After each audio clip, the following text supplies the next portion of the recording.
Welcome.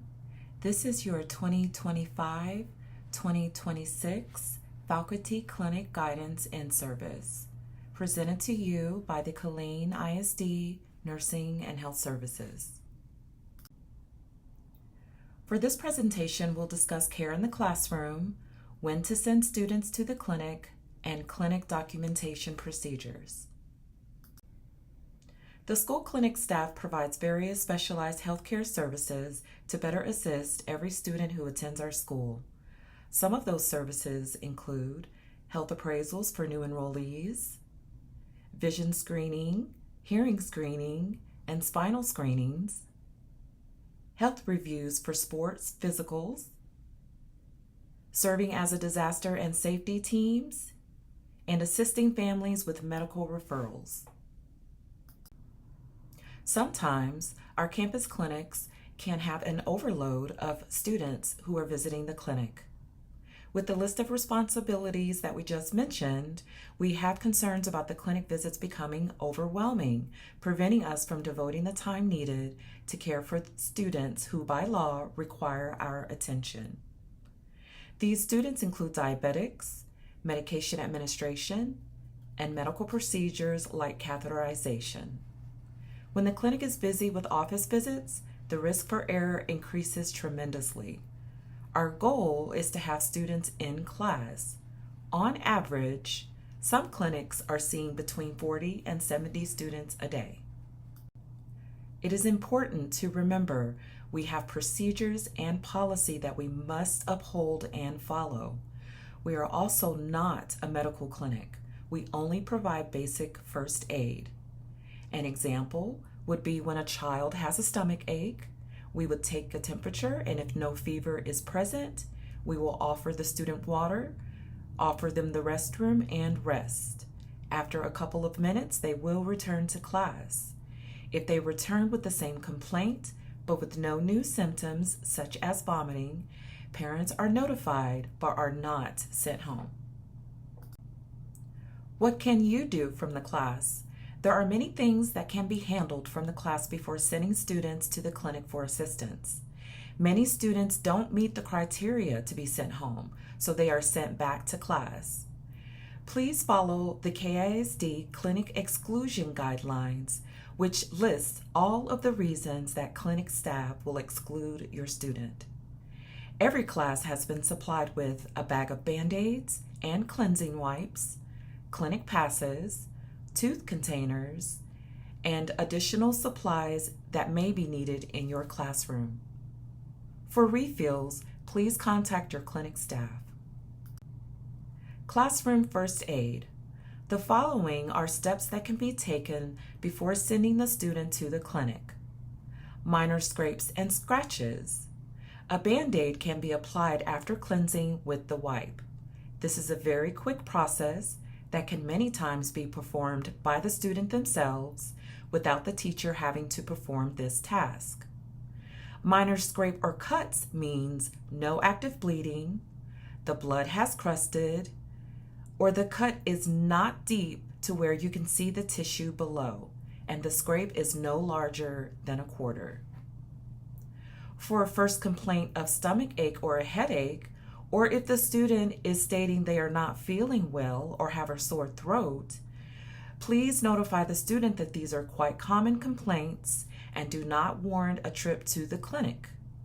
If the student feels or looks feverish, please send them to the clinic.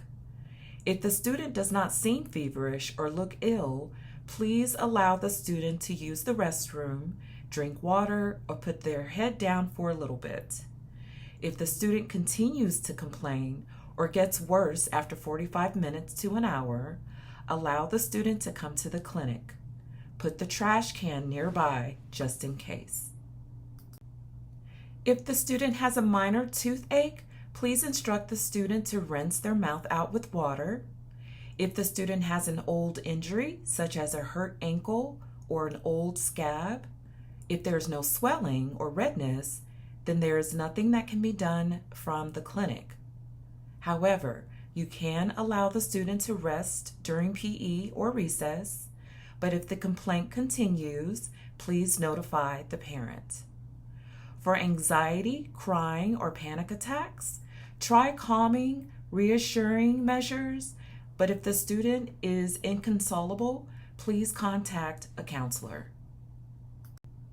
The following are examples of when to send students to the clinic. For bloody noses, cuts, scrapes that are actively bleeding with no clotting and no scabbing. Bloody noses where they will need a more thorough cleansing or a change of clothing. Any injury caused by another student. Injuries that occur while on campus. All head injuries, even if they seem minor.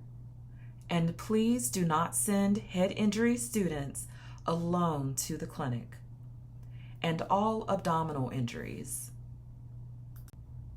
You can also send students to the clinic for cuts. Deep cuts or particularly dirty wounds that need nursing attention and warrant parent notification should be sent to the clinic. Deep cuts mean constant bleeding and tissue underneath the skin is exposed. If the student is having a possible allergic reaction, please send them to the clinic. If the student needs to take their medication, or if the student has a documented chronic illness such as seizures or diabetes, etc., please send those students to the clinic.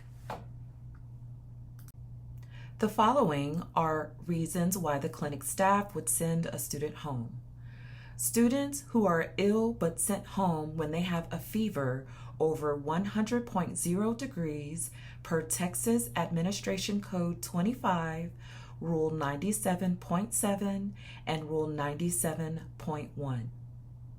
Students are also sent home for any new undiagnosed rash or skin condition. The student is assessed and observed by the nurse, and the nurse is able to use his or her discretion to send the student home. Diarrhea that is not related to pre-existing documented conditions 3 or more times are sent home. Any yellow or green discharge from the eyes are sent home. Students are also sent home for live lice. Once students are picked up by their parent, the parent is instructed to treat their student, and the student may return to school the next day after being treated. The student must also be evaluated by the nurse upon return to school. Students will be sent home if the student does not look or act their norm. Examples would be if they are very tired or sleepy, droopy or puffy eyes. Students with draining wounds that cannot be covered with proper bandages will also be sent home. As considered necessary by the clinic staff judgment or assessment, students who vomit 3 times or more will also be sent home. Vomiting and diarrhea 3 times or more must not be related to any other cause such as exercise or anxiety. Clinic documentation procedures. All students who visit the clinic will have an office visit documented in eSchool.